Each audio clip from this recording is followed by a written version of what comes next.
बाहरों की सबसे My name's Michael Roman, aka Allfires, and we have a crazy industry insider update today, or rather, what seems like a full overall plot synopsis for Deadpool 3. Not posted anonymously to 4chan or Reddit, rather coming directly to Twitter and from an industry insider source. Now, yesterday, we covered Daniel Rickman's tweet where he tweeted out a picture of Battleworld, and if you missed our breakdown of that, we sort of speculated what Battleworld might have to do with Deadpool 3. Well, today, Casey Walsh came through on Twitter and laid it all out. We're going to break it down, how it leads up to Secret Wars, why in the world Battleworld is a part of Deadpool 3 in the first place, and how Wolverine ends up running into Deadpool as a part of this, how it all involves the TVA. We're breaking down the latest plot synopsis and coming from industry insider source Casey Walsh for Deadpool 3. But first, if you could grab the subscribe button, we do daily Marvel content at the channel, and that's all we do. Everything from official Easter egg breakdowns, trailers, and reviews, to the occasional industry insider report, and everything in between. So, if that sort of thing's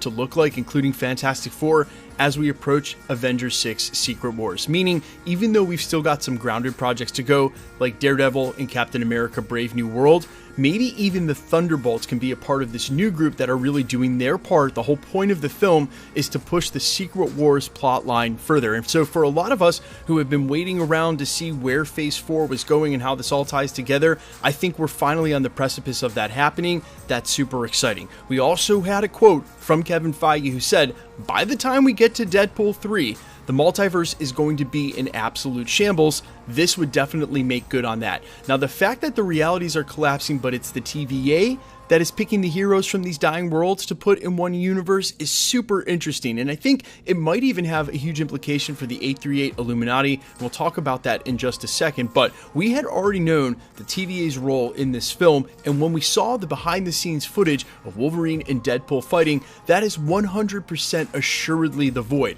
So assuming this is the synopsis and the setup for the film, you can imagine Wolverine being chosen by the TVA and brought there. He helps bust Deadpool out. They end up fighting the TVA because you can't really see Wolverine going along with whatever this is. They end up fighting the TVA and getting pruned. That's how they end up in the Void and fighting each other, and then their adventure begins. However, the biggest implication really here for me is what it means for Deadpool 3 as sort of where it is in the timeline, and only because of what we've seen from the Loki trailers and the TVA. Let me explain. Especially in this most recent Loki trailer that came out this week, people pointed out that for a couple of frames, you can clearly see Victor Timely in the TVA. Now, he may be there with a contraption trying to help them fix what's going on with the TVA, but man, it looks like it's an absolute shambles and headed towards the end. I have already speculated or stopped short of explaining my theory that Deadpool actually takes place prior to some of the films that we've already seen, and in fact, Deadpool and Wolverine have already made their way to the 616. That would explain that Easter egg during She-Hulk when there was a headline that man with claws fights in bars. That was implying there's a version of Wolverine already in our universe, and I think by the end of Loki Season 2, the TVA may cease to exist, and it's the TVA's existence that I think is only keeping the timeline from absolutely breaking loose, the kind of breaking loose that you would need in order to get to Battleworld. However, it's still in existence during this film. That's why they're picking out new heroes. And since it's still in existence, and I don't think it will be by the end of Loki Season 2, I have a theory now that Deadpool and Wolverine has already happened, and they've already made their way to the 616. And so by the end of that film, we will see that they're here, and that's why we had that Easter egg in She-Hulk. Wolverine's already a part of our universe. And when they say a new Earth or a battle world, I think there's a good chance that at least part of the 616 is going to end up being that battle world. And for a planet that has already seen half of its population disappear along with the rest of the universe and then reappear, you might ask, what could be worse than that? Oh, you know, just a post-apocalyptic battle world where all the superheroes are going to end up fighting each other.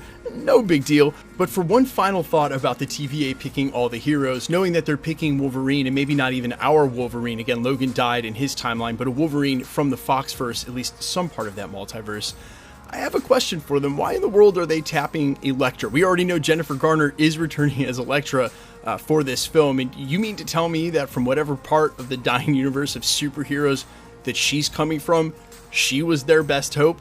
Listen, I'm not an Elektra hater. I read a ton of Daredevil when I was a kid. Daredevil and Spider-Man were probably the two biggest runs that I was reading. Some of those themes in Daredevil, maybe not the best for a young mind, but hey, that is some of my earliest memories of comics. I do like Elektra as a character, just hard for me to believe that she's the best out of whatever superheroes are left in that world. I think this also, though, definitely supports how we were hearing there's going to be a one-off from the Fantastic Four, maybe even the old school Doctor Doom. I think this definitely explains what's going on. The fact that TVA is setting up the battle world, though, is something we're going to have to think about theory-wise and maybe go much deeper into in a different video. But guys, let me know all your thoughts down below about all of this, and if you totally agree with me that more of these films having to do something directly with Secret Wars are going to make the plot lines a lot more interesting, and I cannot wait to see where Fantastic Four lines up and in all of this. Maybe it's going to be the case that by the end of that film and all these others, they all end up in Battleworld, and Battleworld is completely formed by the time we get to, say, Avengers 5 and Avengers 6. That would be amazing. Kind of makes me wonder how they're going to do any Disney Plus shows. But I guess they're trying to figure that out right now. Guys, let me know all your thoughts down below quickly. Let's get into the giveaway stuff before I let you go. All right, we are still giving away